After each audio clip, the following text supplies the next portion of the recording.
நண்பர்களே, இதான் என்னுடைய ராமச்சந்திரன் ஒரிஜினல் முகம்.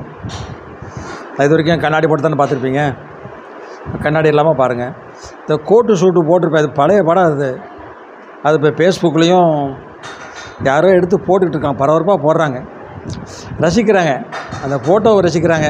என்ன ரசிக்கிறாங்களோ இல்லையோ ஃபோட்டோவை ரசிக்கிறாங்க. இப்போ பார்த்திங்கன்னா முதலமைச்சர் வந்தாச்சு. தமிழ்நாட்டுக்கு வந்த உடனே நல்ல செய்தி சொல்லியிருக்கிறாரு. தொழிற்சாலை ஆரம்பிக்கிறதுக்கு நிறையா புரிதல் ஒப்பந்தம் போட்டாச்சு. எல்லாம் புதுசாக ஒரு பேரை வச்சு சொல்கிறாங்க. புரிதல் ஒப்பந்தம்னா என்னென்னு தெரியல. இது மக்களுக்கு புரியுதான்னு பார்த்துக்கிடுவோம். இது போக அவர் காலை வச்ச மறு நிமிஷம் ஒரு செய்தி வந்திருக்கு. கன்னியாகுமரியில் ஒரு பாலம் திறந்தாங்களே, கண்ணாடி பாலம், அது விரிசல் ஆகியிருக்கான். அது என்னன்னு தெரியல. மக்களே, அங்கே குடும்பத்தோடு போகும்போது பார்த்து போங்க. குடும்பத்தோடு கீழே போயிடுவீங்க. எச்சரிக்கை, கண்ணாடி பாலத்தில் போகிறத தவிர்த்துருங்க.